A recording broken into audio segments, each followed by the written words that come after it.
What's up guys, I'm James and welcome back to the Great Gambino channel. Today we're going to take a look at the newly released 36mm Orient Bambino. If you do end up enjoying this video, make sure to subscribe or click the like button as it really does help me out and motivates me to keep pushing this channel forward. The box provided by Orient is the same exact one used on their previous Bambino models. It's a basic clamshell style black box that features an Orient branded metal sheet inserted into the top. You will receive a basic user manual and a thick Orient tag attached to the bracelet. Opening up the box gives us our first look at the piece. Orient took the extra step to protect the Bambino by using plastic and cellophane to cover the dial, band, and case back. But let's go ahead and remove those things so we can take a closer look.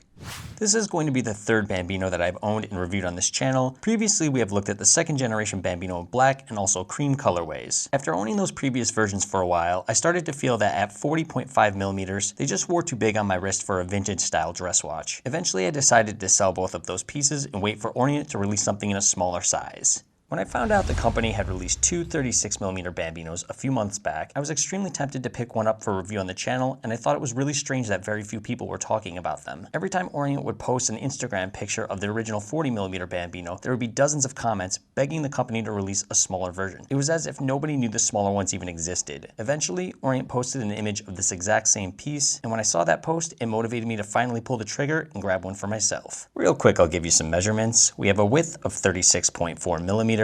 Lug to lug is going to be 42mm. If you want to change out the band, it's 17mm, and we have a case thickness of 12.5mm. I would avoid getting it wet, but the watch does have 30 meters of water resistance. The stamped crown can be used to wind the movement and has been set to a rose gold color, matching it to the indices. Let's hear what the winding function sounds like.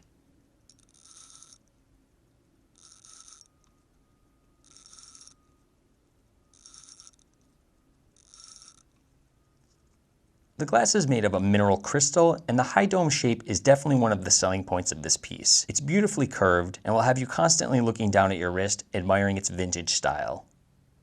Many times with Bambino watches, the marketing pictures do not always show what the piece looks like in person. With this particular model, I felt the dial looked to be more of a plain white color in the pictures. In person, the look is much more impressive as it has a beautiful champagne color tone that works extremely well with the mild sunburst effect. In my opinion, I feel it's the best Bambino dial I have ever come in contact with. The color reminds me of what you would see on some classic 60s pieces such as the Timex Marlin. All of the indices and dolphin style handset are finished in a rose gold color, matching the applied Orient logo that is placed just under the 12 o'clock. In addition, we have a date window at the 3. Flipping the piece around shows off the display case back, giving us a look at the in-house Orient Japanese F6724 movement. This particular movement offers hand and automatic winding. It beats at 21,600 vibrations per hour. It's hackable and has a power reserve of around 40 hours. Looking at the case, we have a high polished side, and it's hard to pick up with the camera, but there's a brush job to the top of these tiny lugs. The lugs are one of the areas I'm a little upset, and I think Orient dropped the ball. 17mm bands are somewhat limited. I really wish they went one size larger and made the lug width 18mm, giving us many more options when it comes to the straps available. In some of the shots, you will see that I paired the piece up with this chestnut brown Barton leather band. While it is a great band, I do not recommend it for this piece because Barton does not sell a 17mm version of that band at the moment, and I actually had to break the 18mm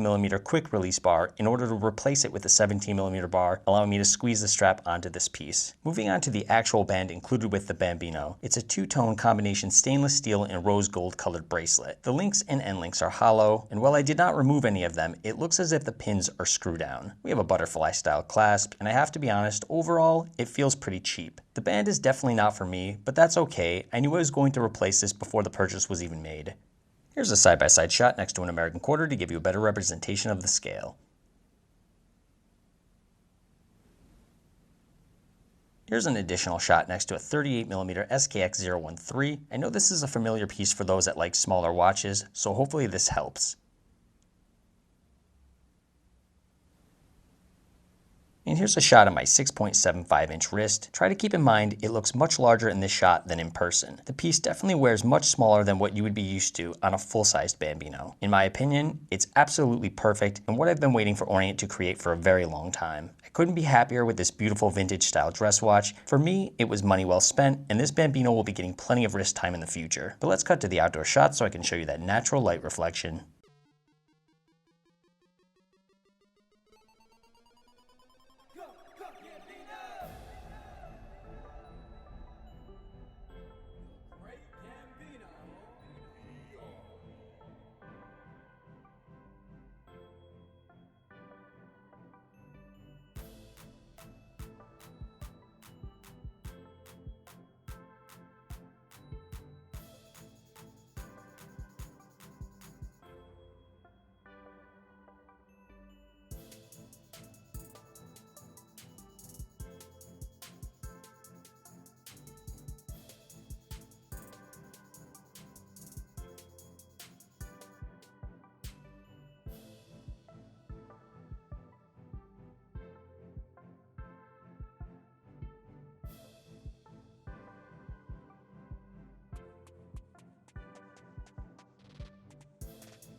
Okay guys, that's going to wrap up this review of the Orient Bambino 36mm. If you are not already following me on Instagram and you would like to, there will be a link in the description. I'm always posting shots of upcoming watches that I will be reviewing on the channel. Thank you for sticking with me all the way until the end of the video. I really do appreciate you all, and I'll see you in the next one.